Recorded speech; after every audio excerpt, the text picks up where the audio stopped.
कलयुग के 5 ऐसे सत्य जिन्हें भगवान श्री कृष्ण ने पहले ही बता दिया था। महाभारत काल में पांचों पांडवों के मन में कलयुग के बारे में जानने की बड़ी इच्छा थी, इसलिए उन्होंने एक बार भगवान श्री कृष्ण से पूछ ही लिया कि हे वासुदेव, कलयुग में मनुष्य का जीवन कैसा होगा, मनुष्य के विचार कैसे होंगे और मोक्ष की प्राप्ति कैसे होगी। यह सब सुनकर भगवान श्री कृष्ण ने पांचों पांडवों से कहा कि मैं तुम्हें इसका सीधा उत्तर तो नहीं दे सकता, लेकिन तुम पांचों भाई जंगल में जाओ और जो कुछ भी वहां दिखे मुझे आकर विस्तार पूर्वक बताना, मैं तुम्हें उसका कलयुग में प्रभाव बताऊंगा। यह सब सुनकर पांचों पांडव जंगल में गए और उन्होंने वहां जो देखा वह देखकर वे आश्चर्यचकित रह गए। फिर पांचों पांडव श्री कृष्ण को बताया कि उन्होंने वहां क्या देखा। सबसे पहले युधिष्ठिर ने कहा कि हे वासुदेव, मैंने पहली बार 2 सूंड वाला हाथी देखा, ये मेरे लिए बहुत आश्चर्यजनक था। तब श्री कृष्ण कहते हैं कि कल युग में ऐसे लोग राज करेंगे जो दोनों ओर से शोषण करेंगे,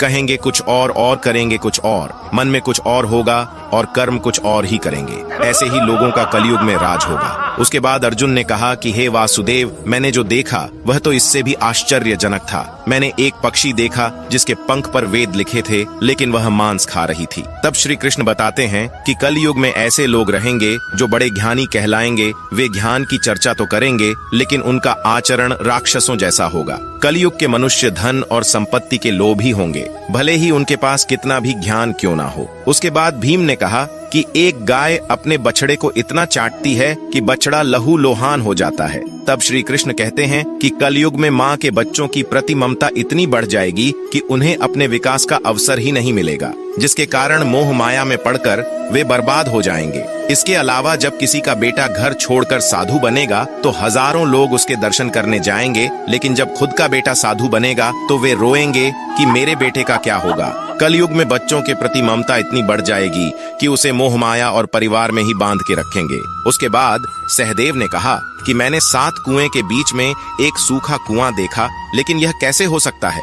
इस पर श्री कृष्ण कहते हैं कि कलयुग में मनुष्य फालतू की चीजों में अपना पैसा बर्बाद कर देंगे, लेकिन वह देखेंगे तक नहीं कि पड़ोस में कोई भूखा मर रहा है। इसके अलावा कलयुग में मनुष्य अच्छे अच्छे कपड़े पहनने, खाना खाने और घूमने में अपना सारा पैसा बर्बाद कर देंगे, लेकिन किसी के 2 आंसू पोंछने में उनकी कोई रुचि नहीं होगी। इसके बाद नकुल ने कहा कि एक चट्टान सभी पेड़ पौधे को तोड़ रहा था, लेकिन वह एक छोटे से पौधे पर टकराकर रुक जाता है। इस पर श्री कृष्ण कहते हैं कि कल युग में लोगों का जीवन पतन हो जाएगा। ऐसे में हरि नाम का एक छोटा सा शब्द उस पतन को रोक पाएगा।